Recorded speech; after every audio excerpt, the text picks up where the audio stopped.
સાથે સૌથી મોટો સવાલ એ આવે છે કે મંત્રાલય કોને કોને આપશે એ તો ખરા જ, પણ નંબર 2ની ભૂમિકા અને અન્ય એટલે આ ચિરાગ પાસવાનને પણ મંત્રાલય જોઈતું હશે, આ લોકોને પણ મંત્રાલય જોઈતું હશે, અહીંયા આગળ પ્રફુલ્લ પટેલ છે, પ્રફુલ્લ પટેલને પણ મંત્રાલય જોઈતું હશે અને એકનાથ શિંદેને પણ મંત્રાલય જોઈતું હશે. હવે પરિવર્તન પુષ્કળ થશે. ગુજરાતમાંથી અત્યાર સુધી જે મંત્રીઓ હતા હવે બધા જ ચહેરા કપાઈ જશે.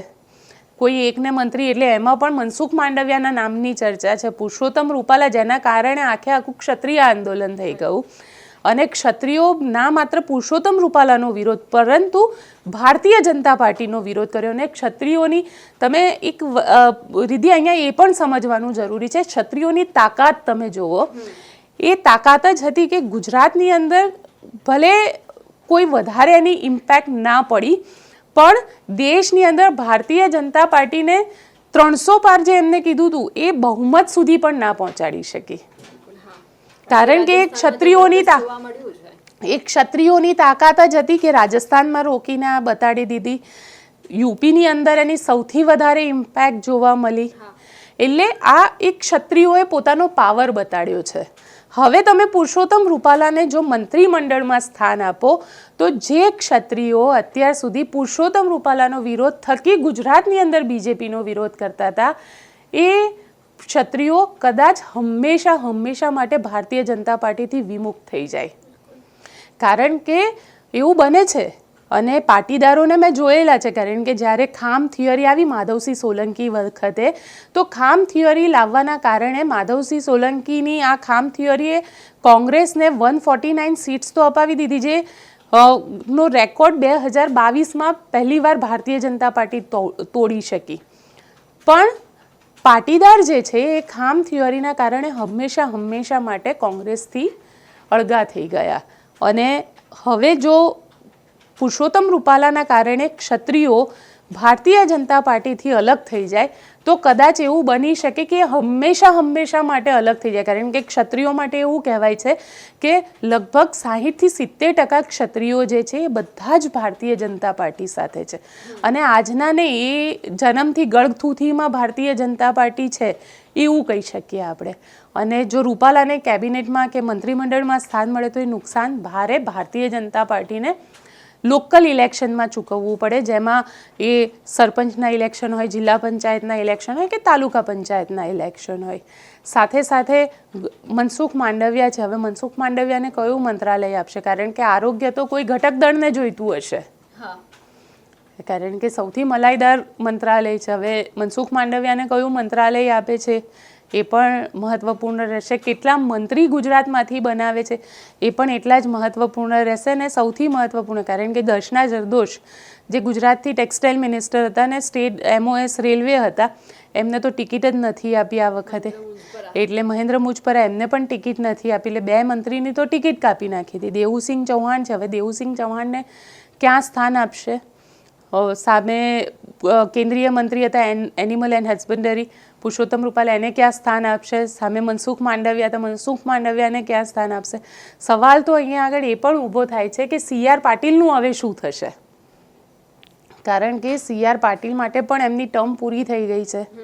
હવે આ ટર્મ જે છે એ પૂરી થવાના કારણે CR પાટીલની જગ્યાએ કોણ નવા પ્રદેશ પ્રમુખ આવે છે તેના નામને લઈને પણ ચર્ચા જબરજસ્ત થઈ રહી છે. રીતે એ જોવાનું કે જે આ બંનેમાંથી જેમનું સેકન્ડ પોઝિશન ઉપર ધ્યાન છે, ક્યાંક આ પાછા ગુજરાતમાં ના આવે. હા, બિલકુલ ચર્ચા એવી ચાલી રહી છે કે અમિત શાહને પાછા ગુજરાત મોકલી શકે છે, એટલે મુખ્યમંત્રી તરીકે અમિત શાહ આવી શકે છે, કેમ કે મુખ્યમંત્રીનો ચહેરો બદલાય છે તેવી પણ ચર્ચા છે. પણ અત્યારે મારા જેટલા સોર્સિસ મને કહી રહ્યા છે તેના પ્રમાણે અમિતભાઈ કેન્દ્રમાં જ રહેશે. સાથે ભૂપેન્દ્રભાઈ છે, ભૂપેન્દ્રભાઈના ચહેરાને અકબંધ રાખવામાં આવશે, કારણ કે એકદમ ક્લીન છબી છે અને ત્યાં કોઈ પણ પ્રકારના ના ભ્રષ્ટાચારના આરોપ છે કે ના કોઈને નારાજગી છે.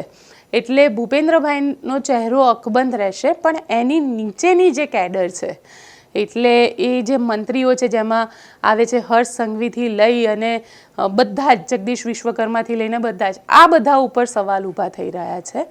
અને આ બધાના ચહેરા, એટલે એવું કહેવાય રહ્યું છે કે મોટા ભાગે લગભગ 70થી 80% જેટલી જે મંત્રી છે એ બધાને હટાવી અને નવા ચહેરા લાવવામાં આવશે. ગુજરાતના આખું ભૂપેન્દ્ર પટેલ ગવર્મેન્ટ જે છે એને રીશફલ કરવામાં આવશે. સાથે સાથે બોર્ડ નિગમ જે ઘણા વખતથી ખાલી પડેલા છે, ત્યાં આગળ કોઈને ભારતીય જનતા પાર્ટીના જે નેતાઓ છે જે લોકોને બોર્ડ નિગમ આપવામાં નથી આવ્યા, એ લોકોને પણ હવે બોર્ડ નિગમ જે અત્યાર સુધી છેલ્લા 2-3 વર્ષથી ખાલી પડ્યા હતા એ જગ્યાઓ ભરવામાં આવશે. એટલે નેતાઓની જે ભારતીય જનતા પાર્ટી સાથે વર્ષોથી જોડાયેલા જે નેતાઓ છે તેમની નારાજગી, જે જમીનના કાર્યકર છે તેને પણ દૂર કરવાનો એક પ્રયત્ન કરવામાં આવશે. સાથે સાથે રિદ્ધિ, હવે અહીંયા સવાલ એ પણ આવે છે કે તમે અર્જુન મોઢવાડિયાને લઈ આવ્યા, તમે CJ ચાવડાને લઈ આવ્યા, તો CJ ચાવડા અને અર્જુન મોઢવાડિયા તો બહુ સિનિયર નેતાઓ છે, તમારે એમને પણ સરકારમાં સ્થાન આપવું પડશે. જો એમને સરકારમાં સ્થાન આપ્યું તો પાછો ભારતીય જનતા પાર્ટીનો કાર્યકર નારાજ થશે. એટલે હવે ભારતીય જનતા પાર્ટી માટે અગ્નિ પરીક્ષા કહી શકાશે આ. અને ઓવરઓલ કેબિનેટ માટે પણ મોદી 3.0માં પણ ક્યાંક આ આખી અગ્નિ પરીક્ષા જ હશે કે પ્રધાનમંત્રી નરેન્દ્ર મોદી અત્યાર સુધી એવું કહેવાય છે કે ક્યારે પણ એમને સાથી દળોની કે કોઈની જરૂરત નથી રહી અને એકલા હાથે લડ્યા છે. હવે જ્યારે લડવા માટે સાથીઓની જરૂર પડશે કે પોતે એકલા સહી પણ નહીં કરી શકે અમુક ફાઇલો ઉપર અને બધાને સાથે રાખવા પડશે, અને બધા જ જ્યારે ટર્મ્સ એન્ડ કન્ડિશન અપ્લાય, કારણ કે નીચે દરેક વસ્તુમાં એક નાની ફુંદેડી કરેલી હોય છે કે ટર્મ્સ એન્ડ કન્ડિશન અપ્લાય.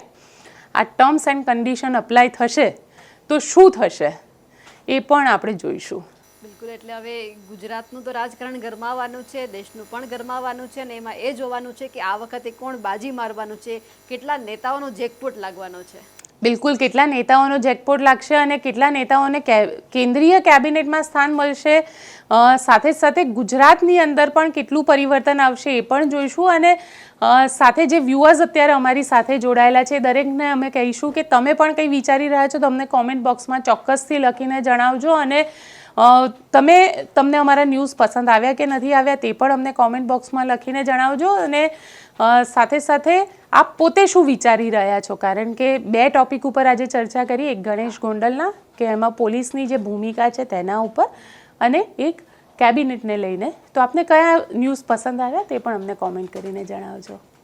સાથે જ અમારી નિર્ભય ન્યૂઝને લાઇક, શેર અને સબસ્ક્રાઇબ કરવાનું ના ભૂલશો. નમસ્કાર.